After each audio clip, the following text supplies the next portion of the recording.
A brand is not a logo, a message, or an experience. And most entrepreneurs and marketers get this wrong. I think what has happened is a lot of designers have co-opted this term brand to represent a logo, fonts, colors, and all of the imagery that they create around a business. But that's not really what a brand is. It's a component, but it's not a brand. You see, the definition of brand that I use, that I agree with, comes from Marty Neumeier. And he says it this way: a brand is the gut feeling that people have about you, your business, or your product. It's not a design, it's not a message, it's not an experience, it's a gut feeling. It's the reputation of your business or how other people perceive it. Jeff Bezos says it this way: a brand is what other people say about you when you're not in the room. It's a perception. And depending on how many people interact with your business, you can have more than one brand. Now, I'm not the best at math, so we're going to use some very small numbers. But let's say throughout all of the channels that you market on, that you only have 10,000 followers. So if we have 10,000 and we just imagine that these numbers represent thousands, what happens is every single person will create a perception of your business in their minds. So person A might have a different perception of your business than person 2, who might have a different perception than person 9, because they all have different experiences, different backgrounds, different thoughts on what you're doing. So realistically, you could have 10,000 different brands related to your business. Now that feels very big. That feels like I'm just trying to shock you or whatever. But realistically, a brand is a perception. And so if every single person could have a different perception of your business, that means you can have that many brands. And what this means is if you are not intentional about the perception that you're building, you are still building a perception. There are still brands out there according to your business, the way that people see your business. They still exist, whether you're intentional with them or not. And so if you want to build a right brand, a brand that's actually going to build the right perception in the back of people's minds, it's important to understand what a brand is and how it works. So as I said, a brand is a gut feeling that people have about you, meaning that your brand lives in the minds of your ideal customers. They own it, they create it, they change it, you do not. They own your brand. The best that you can do is influence that perception, is try to help them to see your business in a different way.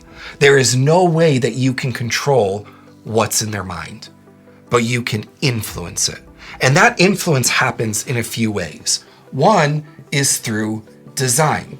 Now, this is what most people see as a brand, but design helps build a perception in people's minds. It's actually one of the biggest perception builders that you can do as a business, because every bit of design creates and evokes an emotion in people. Think of it this way: every color evokes a different feeling in people based on the culture that they're in. So if you just come in as an entrepreneur and you're like, I need a brand, so I'm gonna go to a designer and I'm gonna tell them blue is my favorite color, so my business color needs to be blue. You need to build me a brand that is blue. That's great if that's your favorite color, but blue might be building the wrong perception in the minds of your ideal customers because it gives the wrong feeling that you want them to have. In fact, we had this happen with a past client of ours that we had about 3 years ago. They were an insurance billing company for ABA clinics, so clinics that work with children who have autism. And the brand that they wanted to build, the perception they wanted people to see of them, was that they were in the background. They were supporters. Their clients were the ones working with the children with autism. Their clients were the heroes of the story. They were just kind of in the background. The problem was their brand design before they came to us was peacock green and purple. Nothing says I'm in the limelight, I'm center stage, like having colors that are peacock green and purple. And so it doesn't really matter if those are your favorite colors or not. It was building the wrong perception in the minds of their ideal clients. And this is just one example with color. Think of everything that's included in design. You've got colors, you've got fonts, you've got layouts, you've got styles, you've got picture styles, you've got video styles, you've got logo styles. There are multiple different perceptions that can be created through design. The next thing would be what I call your identity. This would be things like your personality, your tone and voice, how you show yourself in the market. And identity helps create a very strong perception. Think of it this way. If your brand identity is sarcastic or friendly, or you're bougie like Louis Vuitton, or maybe you're casual like a McDonald's, it all creates a different type of perception. And depending on that personality, you're going to create a different brand in the minds of your ideal customers. Here at Shift, and myself personally, we kind of have this sassy, sarcastic personality. Because what we're trying to evoke in the minds of our ideal customers is that no matter what you say, if we don't agree with it, if it's going to put your business in the wrong footing, we are not scared to point it out to you. And nothing communicates that more than sarcasm. The next thing would be your messaging. So identity is how you say it. Messaging is what you're actually saying. The words you use on your website, in your marketing copy, in your content, they all create a perception of your business. And this is where most people see a brand. If I have the right design, if I have the right message, if I have the right personality, I have a brand. But a lot of even branding agencies leave out a key component here, and that's operations. Think of it this way. If when you meet someone and you just have that gut feeling like either I don't trust this person, even though I've never really met them before, I just don't trust them, or I really like that person and I don't know why, they've only said 3 words to me. This is how a brand works. It's the same concept as meeting an individual. And nothing will ruin a perception of you, a gut feeling of you, than what you do. You can say one thing, but if you do something else, you lose trust. I use this example a lot when I explain this concept. See, State Farm has a brand message that says, like a good neighbor, State Farm is there. But their policies say, if you make 3 claims, you're out. We can no longer be your insurance agent. And so operations and messaging weren't in alignment. And this is what happens when these components are not in alignment.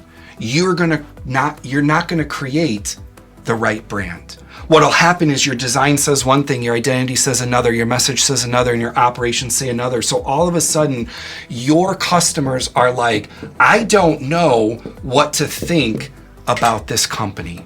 And when they don't know what to think about you, it triggers this subconscious gate filter in our brains that says, I don't understand this, so I don't trust them. This is what happens in most B2B companies. All of these are done separately, and they create a brand that people don't trust. If you want to bring all of this into alignment, you need to start with a brand strategy. Because a brand strategy will do 2 things for you. It will help you uncover that unique value you bring to the market, what people can only get from your business that they can't get anywhere else. And it will help determine what is the brand or that gut feeling you want to create in the minds of your ideal customers. So if you are seeing that your brand isn't attracting the right people, it's because you're creating the wrong perception, and your ideal customers are like, these guys are not for us. So if you want to create a brand that attracts, converts, delights, and keeps your ideal customers, you have to start with a brand strategy. Determine what is that gut feeling you want people to have of your business. Figure out what is that unique value that's going to drive the gut feeling that then creates the brand in their minds. And once you do this, you implement it in all of these areas, you will start influencing the perception people have of your business to the perception you want them to have of your business. That is what a brand really is. Now, I share a lot in my content, both on LinkedIn and here on YouTube, talking about brand strategy because it really is the foundational piece to building a brand. So if you want to learn more about a brand strategy, check out the video I did earlier last month. This video will go through the details of what is a brand strategy, how do you build it, and how do you implement it throughout your brand. But understand, a brand, it's not a design, it's not a message, it's not an experience.